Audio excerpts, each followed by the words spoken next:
Greetings from Chicagoland. This is Munira from the CEO and founder of Kismet Ventures, Inc. I have a segment on YouTube that's called Munira's Music. And I am on a prowl and I am looking for people who are adding value to people every day. My guest today is Dineen from New Jersey. Am I right? Yes. Hi, Megan. Thank you so much for your time. Hello. Thank you.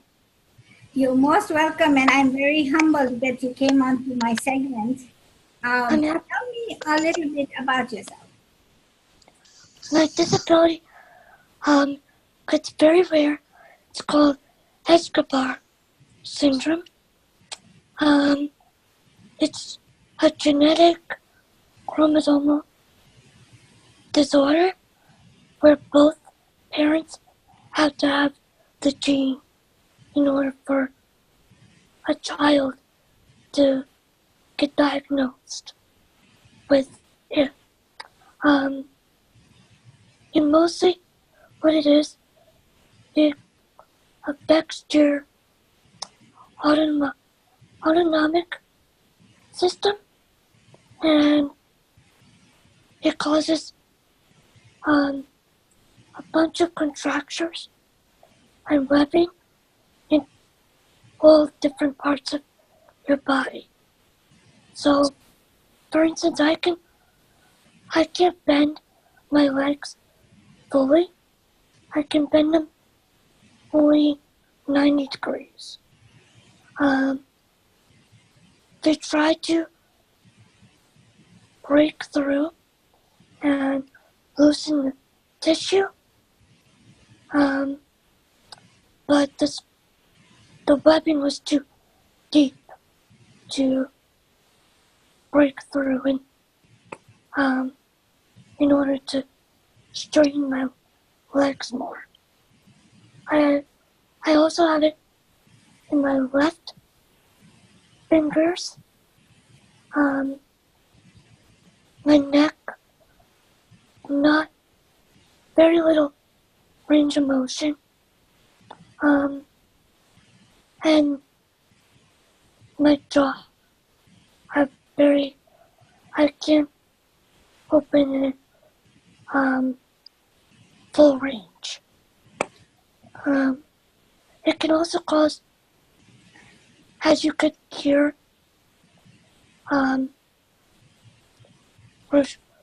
restricted lung function. It just affects your vocal cords and the strength of how much you could speak and the volume of them. And I also have lordosis, which is, it's the same as scoliosis, but it's the lower part of your spine. Oh. And also, it's not correlated with the disorder. I'm epileptic since I was 18 months old, but I just found out, interestingly, that I have it's called non-psychogenic epilepsy, which means it doesn't come from the brain. There's no abnormal brain activity. It's caused by a reaction, how your body reacts to stressors and anxiety subconsciously in your life. Wow. Yeah. You said a lot of things. So you said this is a rare disease, right? It's actually a European descent. more like the Jewish culture. But interestingly, we're we're both Catholic and Irish descent. So it's not known for people in our descent and religion to get diagnosed with this disorder. The total in the United States who have this is 200. Oh, wow. Wow. Yeah. Okay. Yeah.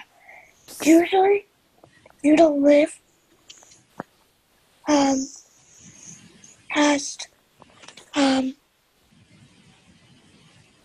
it's a very fatal disorder. No one usually survives. My mother had one stillbirth and a miscarriage previously with the same disorder. So they didn't expect me to live, but 24 hours later, I'm still alive, and then 6 weeks later in the NICU, I got to go home healthy. I was still fragile, but I was healthy enough and to go home. And yeah. Well, that's awesome because, I mean, you're a survivor, you know. I am. You are. And so, I appreciate you being on this call and sharing this with us. So have they found a cure for this? There's no cure for it. The only cure they found is, what's sad, they could delete the chromosome, which would be killing the baby in utero. That's always it. Okay. So you have a cause, right? You said you have a cause. So what is your cause? Can you tell us about that? Well, growing up disabled, I've seen and been through a lot how society treats and sees me. Like, because I do use a wheelchair for long distances, I get stared at everywhere all the time. Like, just like they don't know how to react to me, or they look at me like I'm from a different planet. I'm like totally different from them. But in reality, I'm not. I just have just extra little things I have to deal with in life that I was born with. Cognitively, I'm just like everyone else. I graduated with a BA in psychology in New Jersey. I lived on my own on campus, and my parents were very hesitant and really didn't think I was capable of it. But I thought them in, because they always told me, you're capable of anything you put your mind to. So I told them, if you really believe that, then you have to show me that you believe I could do this, And they did come around to it, and I dormed till junior year, and my senior year, I got my own apartment with a caretaker, around my age, because I can't be fully on my own. I can't drive because of epilepsy. But other than that, I'm very independent. I could do mostly everything on my own. I just need assistance taking me places and, or cooking, stuff like that. Yeah. So I appreciate that, and I understand, and I'm very proud of you that you are independent. Mm-hmm. When you were going to school, was that hard for you? It was very hard because I was in special ed all through my schooling years, all through high school, elementary, and the level of work I got taught there was very low and nowhere near a normal high school curriculum. So it was like a 180 for me. I had to learn stuff, normal high schoolers already know, like basic types of essay writing, like APA, MLA, or algebra. Because I have a learning disability, I was in inclusion and had an adaptive curriculum for that.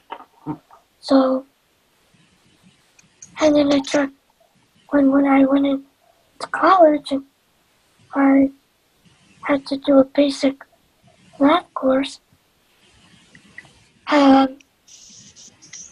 it was extremely stressful and hard for me.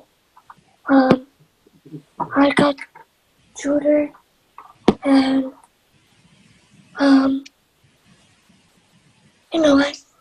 I just had to work really hard to study, to learn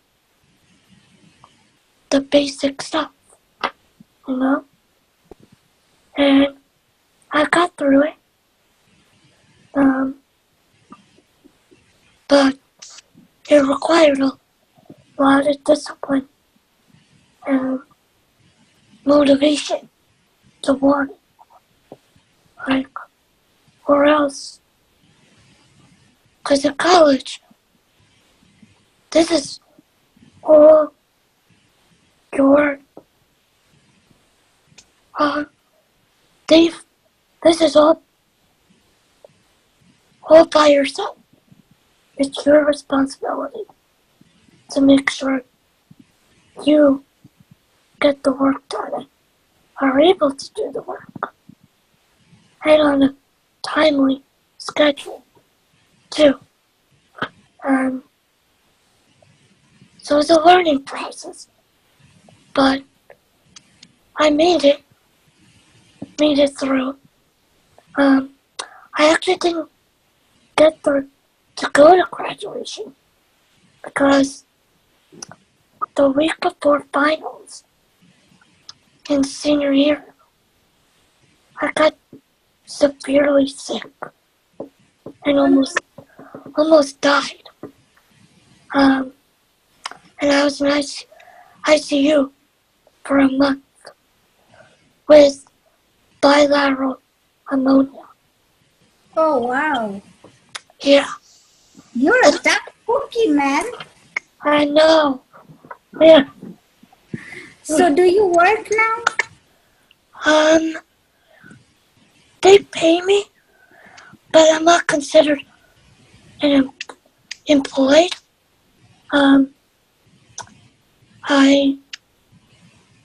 I speak to adults over the age of 21 with a variety types of disabilities who struggle coping with their limitations as an adult. And because all through their life they've held it in and just pretended that they're okay. Everything's fine. But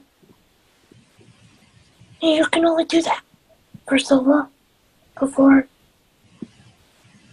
you break, you know?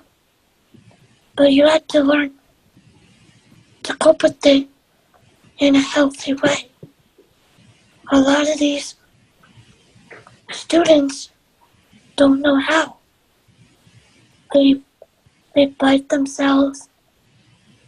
They have tantrums. They just don't know how to calmly relax or in a way that would help them without getting, over the top.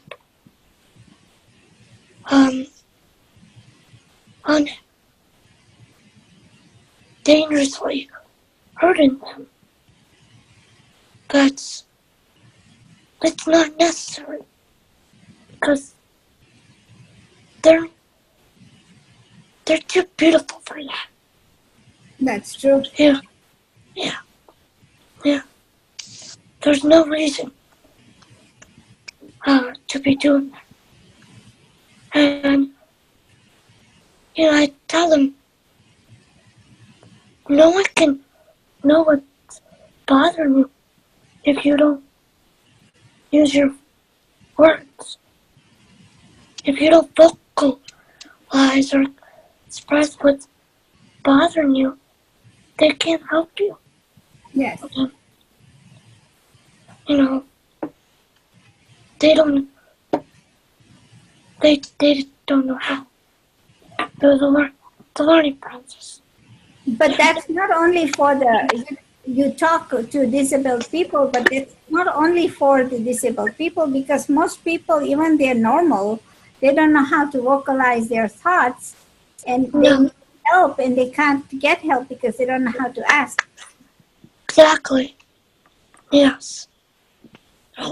So you are doing such a wonderful job because you're bringing awareness to people as to, one, how to, other people like me, considered normal. I don't know if I'm considered normal, but people who don't have a disability, where they are, where we have no patience, right, with people who need special needs, and there are so many times that people don't practice patience. That's one thing, because they don't understand what's going on, right? Yeah. and so I've been around a few people who with special needs around in my life, and I kind of know, but that some people don't have the privilege, if you will, to be around such people to help them. So Yeah, bringing awareness to people without disabilities and people with disabilities, the fact that one, people without disabilities should be aware and be patient to these people. And people with disabilities, they have to vocalize their needs, because if they don't, then they are left in the dirt.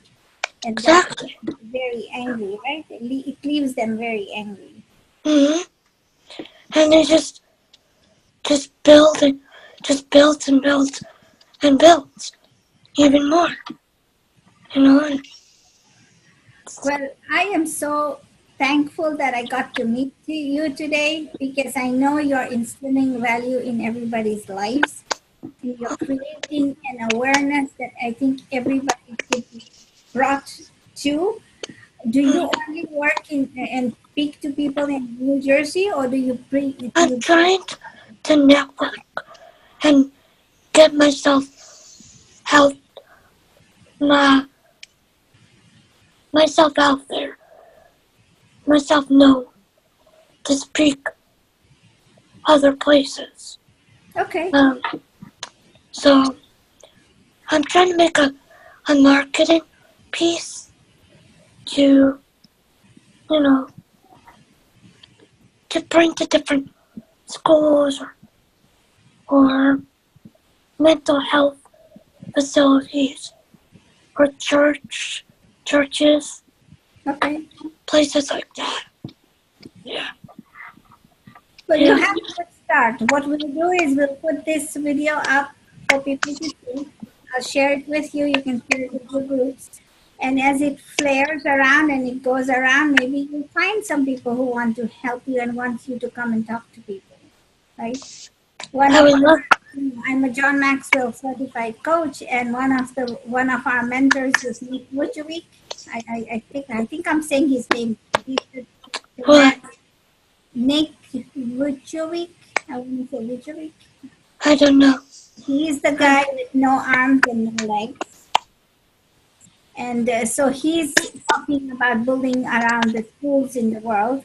And he's very successful in that. So he got his start. We'll get yours too. Yeah, that's I'm trying because I'm married too. You are Yeah, awesome. yeah. I met my husband on Christian Mingle almost 3 years. No, we've been dating over 5. We're almost married 3 years in October. So, yeah. That's So awesome. he actually moved down here for me. He's originally from Massachusetts. So, yeah. Great, great. So you live a normal life. You don't have any other issues except for little hiccups, right? Except finding a full-time paying job. That's the only Well, when you get your speaker career going up and running, you will need that bank job. You'll be doing. Yeah, that's the other thing I'm trying to do is, because job society today in like the job market and companies are so judgmental and against hiring people with special needs. They just look they don't even give us a chance or get to know us. The minute they meet us, they just reject us and don't give us a chance. I'm sorry. I am very sorry about that. Because it's all about money and covering their, liability and stuff. Well, I'm praying and I'm hoping that once people see this video, you're going to get enough views and likes on our YouTube channel, and you'll share it on LinkedIn that people are going to be looking for you to come out and speak to them. Yes, that's my goal. And anyone is willing to contact me, I would be more than thrilled to talk to them. Wonderful. Thank you so much for your time, and I appreciate you being on my interview, and I am humbled that you're here. Thank you so much for sharing your story. Thank you. Yeah. Bye.